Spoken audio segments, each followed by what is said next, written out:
ఈయన పేదల గురించి తెలియదు, పేదల గురించి నాకు తెలియకపోదు కదా.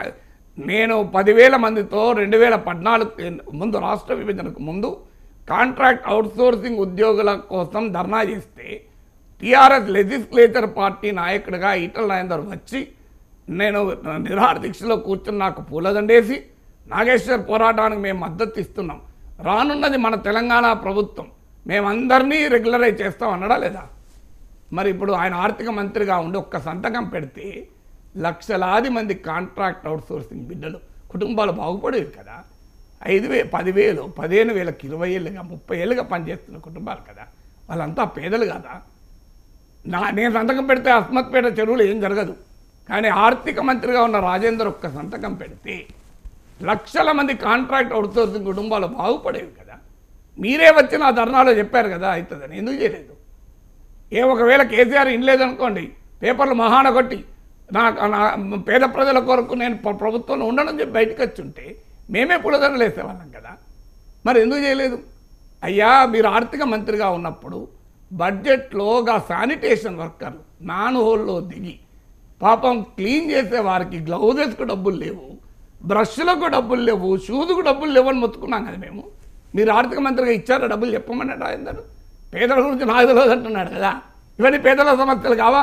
అయ్యా, ఇప్పటికి అడుగుతున్నా, మీరు మల్కాజ్గిరి ఎంపీ కదా, జవహర్ నగర్ ప్రాంతానికి పోండి, కాప్రా దగ్గర దమ్మాయిగూడ దగ్గర అసలు కంపు వాసన డంప్ సైడ్ది. అయ్యా, తీయించండి రాజేంద్ర గారు, మోడీకి చెప్పి తీయించండి దాన్ని. అది కదా ప్రజల పట్ల ప్రేమ అంటే.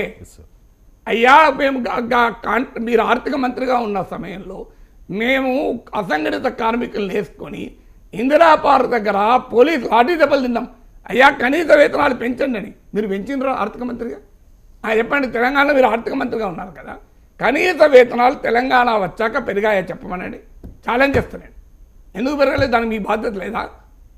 అయ్యా, మీరు ఆర్థిక మంత్రిగా ఉండి చేయాల్సిన పేదలకు చేయక నా మీద పడితే ఎట్లా? ఆత్మహత్యపేట చెరువు కింద నాగేశ్వర్ తెలుసా అంటే నేను రాజకీయ పార్టీ నాయకున్నా, నేను ఒక జర్నలిస్టు. ఆ కష్టజీవుల సంఘాలు, పేదల సంఘాలు నాకేమంత సమాచారం ఇస్తే, అయ్యా నాగేశ్వర్ అయితే ప్రజల పక్షాన మాట్లాడతాడు అని వాళ్ళు ఇస్తే, లేదా ఇలా నన్ను అభిమానించే వాళ్ళు ఇస్తే దాన్ని మాట్లాడతా. ప్రతి ఒక్కటి నాకు ఎలా తెలుస్తుంది? నాకేమైనా బీజేపీ లాంటి రాజకీయ పార్టీ గ్రాస్ రూట్స్ వరకు ఆర్ఎస్ఎస్ సంఘాలు ఫీడ్బ్యాక్ ఇచ్చే మెకానిజం నాకు లేదు కదా. నాకు ఫీడ్బ్యాక్ ఇచ్చే సంఘాలు చాలా చిన్న చిన్న సంఘాలు, మున్సిపల్ స్వీపర్ల సంఘం, అమాలి కార్మికుల సంఘం, అసంఘటిత కార్మికుల సంఘం, వీళ్ళు నాకు ఇస్తే నేను వాటి గురించి మాట్లాడుతున్నా. మీరు చెప్పండి, నేను మాట్లాడాను అన్ననా? నేను మాట్లాడానంటే తప్పు. నాకున్న ఫీడ్బ్యాక్ ప్రకారం మాట్లాడతా. నేను ఒక పొలిటికల్ పార్టీ లీడర్ను కాదు, నేను పార్లమెంట్ మెంబర్ను కాదు, నేను ఒక దేశాన్ని పాలించే రాజకీయ పార్టీకి రాష్ట్ర అధ్యక్షుడు కానీ కోరుకుంటున్న వ్యక్తిని కాదు. సో నాకెలా తెలుస్తాయండి అస్మత్పేట గురించి? తెలియకపోతే తప్పు కాదు కదా అది. పోనీ నీకు అస్మత్పేట నా పని నేను చేస్తాను, మీ పని మీరు చేస్తున్నారు. నాకు తెలిస్తే ఇంకొక డబుల్ బెడ్రూమ్ కోసం ఇదే మల్కాజ్గిరి నియోజకవర్గంలో ఉన్న పేదలు 1000 మంది ఇందిరా పార్క్లో ధర్నా చేస్తే రాజేందర్ రాలే, నేను పోయినా. ఎవరికి చెప్తాడండి? నాకు చెప్తే నడుస్తుందా? రజకుల ధోబీఘాట్ల గురించి నేను కొట్లాడినా, ఆర్థిక మంత్రిగా ఉండి ధోబీఘాట్లకు 10 కోట్లు ఇవ్వలే. ఇవన్నీ నేను చెప్తే ఓపెన్గా చెప్తే చాలా ఉంటాయి మళ్ళీ ఇంకా. అందువల్ల నా పైన వ్యక్తిగతంగా కామెంట్ చేశారు కనుక నేను బాధపడి నేను వ్యాఖ్యానిస్తున్నా. వ్యక్తిగతంగా నేను సూడో మేధావి, మన సూడో మేధావి మేధావి కూడా చెప్పండి నాకు. సో నేను కూడా అప్పుడు ఆయన ఈ కేసీఆర్ మీద కొట్లాడినప్పుడు ఇట్లా అయిందన్నట్టు, బిడ్డ నేను కడుపులో పెట్టుకొని దాచుకుంటాం బిడ్డ అని తెలంగాణ ప్రజలు అంటున్నారు.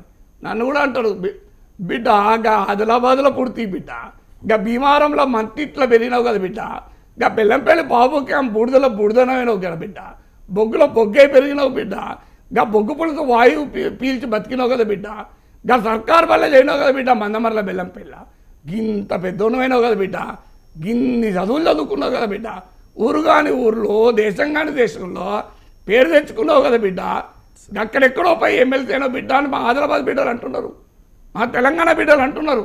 మా సర్కారు వల్ల చదువుకున్న తెలంగాణ బిడ్డ ఇంత చదువుకున్నాడు కదా అని అంటారు కదా. మిమ్మల్ని అంటారు, నన్ను కూడా అంటారు.